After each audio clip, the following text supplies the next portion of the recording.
Star यश के toxic की publicity और पॉपुलैरिटी एट दिस मोमेंट उतनी ही है जितनी अल्फा फ्रॉम स्पाई यूनिवर्स की है और मातृभूमि व सलमान खान की है, मतलब ऑलमोस्ट जीरो। और इन तीनों मूवीज में इस मूवी की एटलीस्ट हाईएस्ट होगी एट दिस मोमेंट। लेकिन ये एक ऐसी मूवी है जो रिलीज के पहले ही बदनाम हो गई, और इतनी बदनाम कि अगर ये मूवी फ्लॉप हुई तो लोग इसे याद रखें। 500 से 800 करोड़ का बजट, 3 बार डीलेस, एक डायरेक्टर जो बहुत सीरियसली अंडररेटेड है, और फिर भी पेड़ काट दिए। Actor Yash's toxic film that now lands in trouble with hundreds of trees allegedly being cut on forest land. Actresses को ट्रोल्स ने चेस किया। डायरेक्टर गीतू मोहनदास ने अपनी इंस्टाग्राम स्टोरी पर उन्होंने बताया टीजर का वो इंटीमेट सीन जिस पर हल्ला मच रहा है उसमें यश के साथ बीएट्रिस ही है। पॉलिटिकल पार्टीज ने कंप्लेंट की। Charge leveled by Aam Aadmi Party Karnataka unit says that the visuals are intimate and anti-women. Release date आज तक सर्टेन नहीं है। Toxic, which was supposed to release on March 19th, unfortunately is postponed, and makers released the press note saying considering the current geopolitical situation. और IMDb के top 100 most popularity chart में ये movie का कोई नामो निशान नहीं है। ये मूवी का नाम है toxic by rocking star Yash, fairy tale for the grown ups. अब ये ग्रोन अप्स देखेंगे या बच्चे, I don't know. It's over.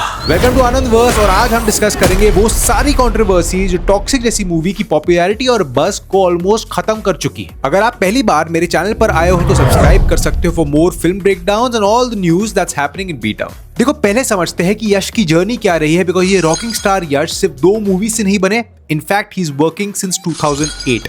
इन्होंने अपना करियर स्टार्ट किया 2007 में एक सपोर्टिंग रोल के साथ इन जमबड़ा हुडुगी। यहाँ पर इन्हें एक इनफर्टिलिटी की इशू थी। Imagine the kind of experimentation that actor has to do before वो स्टार बनता है। और उसी एक्टर को आज हम मैस्कुलिनिटी की एकदम दात देते हुए उसे रॉकी भाई बुलाते हैं।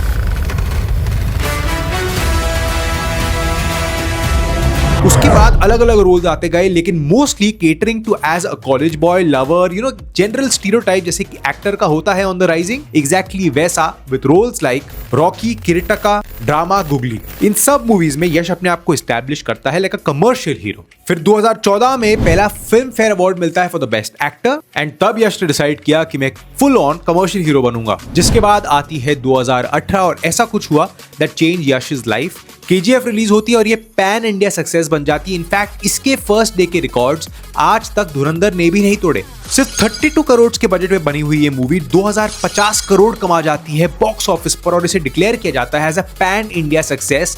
और इससे यश को वो पॉपुलैरिटी मिल जाती है जो आज तक किसी ने प्रभास के अलावा देखी नहीं थी डाउन साउथ। और रॉकी भाई से प्रॉब्लम यही थी कि यश को स्टीरियोटाइप किया गया और वो समझ गया कि ऑडियंस एग्जैक्टली उससे क्या एक्सपेक्ट कर रही है, और इसी ट्रेजेक्टरी पर वो करते हैं KGF 2, जो इससे बड़ी सक्सेस होती है, 1200 करोड़ कमाती है वर्ल्ड वाइड। एंड ये यश को एक स्टीरियोटाइप में डाल देता है जहां पर वो अब रोल्स के साथ एक्सपेरिमेंटेशन नहीं करना चाहते, and he is happy being rocking star Yash. And इस इमेज को मेंटेन करने के लिए टॉक्सिक उनका नेक्स्ट लेवल पड़ाव है, बिकॉज इस मैस्कुलिनिटी को एक अलग लेवल पर लेके जाना चाहती है, लेकिन जाएगा कि नहीं ये हमें वेट करना पड़ेगा। अब टॉक्सिक जो एक फेरी tale for the grown ups नाम से आई है, मतलब कि इस मूवी के अंदर काफी कुछ वल्गैरिटी हो सकती है, काफी कोई एक्शन सीन्स हो सकते हैं, लेकिन कौन सी मूवी में आजकल ये सब नहीं होता। That's not the problem with the film. Geetu Mohandas, director of toxic, ने 2013 में एक ऐसी मूवी बनाई थी जिसका नाम था लायर्स डाइस। ये एक नेशनल अवार्ड विनिंग मूवी थी। दैट मीन्स कि एक फिल्म मेकिंग सेंसिबिलिटी इनके अंदर ऑलरेडी प्रेजेंट है, मतलब मूवी क्रैश तो नहीं हो सकती। और इस मूवी की स्टार कास्ट में कियारा आडवाणी, नयनतारा, तारा सुतारिया, इसके साथ साथ सपोजिटली टोविनो थॉमस, हुमा कुरैशी एंड रुक्मिनी वसंत, ये सारे नाम है। मतलब मूवी का स्केल और ग्राफ बहुत बड़ा है। 450 एक्टर्स, 1000 क्रू मेंबर्स, मतलब कि प्रोडक्शन में कोई कॉम्प्रोमाइज नहीं, डायरेक्शन की सेंसिबिलिटी करेक्ट, स्टार एक पैन इंडिया स्टार। तो then what is going wrong with this movie? Controversies जो छोटी मोटी नहीं है, इस कंट्रोवर्सी के चलते हुए इस मूवी का बज जीरो हो चुका है। बहुत सारे यश के फैंस होंगे जो मुझे ट्रोल करना चाहेंगे ये बोलकर कि इस मूवी का बज बहुत हाई है, लेकिन IMDb का top 100 popularity chart currently dune और स्पाइडरमैन को दिखाता है, लेकिन यश की टॉक्सिक का कोई नामो निशान नहीं है इस पर। इसके साथ साथ धुरंधर 1 जो लास्ट ईयर के दिसंबर में रिलीज हुई थी, आज भी 79th पोजीशनिंग पर है, एंड धुरंधर 2 24th पोजीशन पर। लेकिन इस मूवी की कंट्रोवर्सीज को एक बाय एक देखते हैं क्रोनोलॉजिकली, जो आपको समझा देगा why I am saying it's over. The Hindu और एनडीटीवी ने एक बात कंफर्म की कि इस मूवी को बनाने का जो सेट है, उस सेट को 20 एकड़ के लैंड पर जो फॉरेस्ट डिपार्टमेंट के अंडर आता है उसे काटा गया है और ये सैटेलाइट इमेजेस में दिखता है। मतलब कि कितना बड़ा कटिंग ऑफ लैंड होगा ये आप खुद देख लो। ये लैंड अलेजिडली कनारा बैंक को दिया गया था, लेकिन यहाँ पर बहुत सारे पेड़ काटे गए और ये सिर्फ एक कंट्रोवर्सी मूवी को नहीं बल्कि हमारी इन्वायरमेंटल डैमेज करता है। और ये मैं नहीं बोल रहा हूँ, कर्नाटका के इन्वायरमेंटल मिनिस्टर ईश्वर खांडे ने इन सैटेलाइट इमेजेस को देखकर ये लॉजिक या फैक्ट कंफर्म किया है। इसके बाद इस इन्वायरमेंटल मिनिस्टर ने 3 डिमांड्स दी। अगर परमिशन दी गई थी तो किसने दी थी ये वेरीफाई करो, अगर लिटरली परमिशन दी गई है तो फिर उन ऑफिशियल्स के ऊपर केस लो, और अगर परमिशन क्लियर नहीं है तो इन मूवी के मेकर्स पर एक क्लियर केस डालो। मेकर्स ने इस कंट्रोवर्सी को रहते हुए इसे जवाब दिया, बोलते हुए कि हमने सब लीगल परमिशंस ली है और हमारे पास एक फुल रिपोर्ट है फॉरेस्ट डिपार्टमेंट को आंसर देने के लिए। ये एक प्राइवेट प्रॉपर्टी है और हमने कोई भी रूल्स की वायलेशन नहीं की है। और इस कंट्रोवर्सी से एक एनवायरमेंटल एंगल आ गया इस पूरी मूवी की कंट्रोवर्सी में, जो इसे देता है बहुत बड़ा हिट। नेक्स्ट कंट्रोवर्सी आती है सीन के रिलीज पर, जो यश के बर्थडे 8 जनवरी 2026 को रिलीज हुआ था। इस टीजर के अंदर एक सिमेट्री में एक गैंगस्टर की फैमिली अपने मरे हुए बच्चे या फैमिली मेंबर को दफना रहे हैं, जहां पर ये रॉकिंग स्टार यश एंटर करता है विद पीक मैस्कुलिनिटी दिखाने की एक कोशिश, जो मेरे हिसाब से एक नाकाम कोशिश थी। फुल ऑन हीरोगिरी, फुल ऑन क्रिएटिविटी, एंड यहाँ पर इस लड़की के और लेने पर इस गाड़ी से रेक्ट उस बॉम्ब का लीवर फट जाता है and that shows that he is too powerful या बहुत ही ज्यादा जोरदार है। अब ये कमर्शियल एंगल से शायद सही होता, लेकिन इस सीन को एंड स्पेशली इस ब्राजीलियन मॉडल बीट्रिस स्ट्रॉफेनबैक को इतना बैकलैश मिला कि शी हैड टू डीएक्टिवेट उसका ऑलरेडी प्राइवेट इंस्टाग्राम अकाउंट। इतने हेट कमेंट्स, इतने volatile comments that she suffered the most. और मेरे हिसाब से ये तरीका सही नहीं है। एक्टर अगर अपनी एक्टिंग नहीं करेगा तो how will they earn a living. लेकिन ऑनलाइन ट्रोलिंग किसी भी आदमी से पूछो, बहुत ही क्रूवल चीज है एंड ये किसी को भी हिला के रख सकता है। You can ask Arjun Kapoor. लेकिन ये ऑनलाइन ट्रोलिंग तक सिर्फ सीमित नहीं था। आम आदमी पार्टी ने पहले एक ऑब्जेक्शन उठाया, बोलते हुए कि इसके अंदर जो सीन्स दिखाए गए हैं बहुत ही ऑब्सीन है एंड बिकॉज ये किसी रेटिंग के बिना आते हैं तो ये बच्चों को खराब कर सकते हैं। लेकिन मेरा पॉइंट इस चीज पर यह है कि एनिमल एंड धुरंधर के अंदर इतना वायलेंस था, क्या उसने बच्चों को कुछ गलत नहीं सिखाया? क्या उसके बाद सब लोग बंदूक लेकर स्कूल में जा रहे हैं? हिपोक्रेसी की भी सीमा होती है। लेकिन anyways I understand from where they are coming. इसके बाद दूसरा क्लेम आता है नेशनल क्रिश्चियन फेडरेशन से। ये कहते हैं कि सिमेट्री के अंदर आर्क एंजल माइकल के स्टैचू को गलत तरीके से पोर्ट्रे किया है एंड ये क्रिश्चियंस के लिए बहुत ही डिसरिस्पेक्टफुल था। और अनुराग कश्यप ने इस पूरे एलिगेशन को हटाते हुए बोला कि ये कल्चरल हिपोक्रेसी है। और मेरे हिसाब से पूरा सीन शायद गलत था फॉर सम पार्टी, शायद सही था फॉर सम पार्टीज, लेकिन ऐसे सीन का टीजर में कोई काम नहीं है जहां पर इस मूवी का शायद इस सीन से कुछ लेना देना ही नहीं होगा। ये अनवांटेड आईबॉल्स ग्रैब करने की एक कोशिश थी जो अगेन बैकलैश करती है इनके ऊपर बहुत बुरी तरीके से।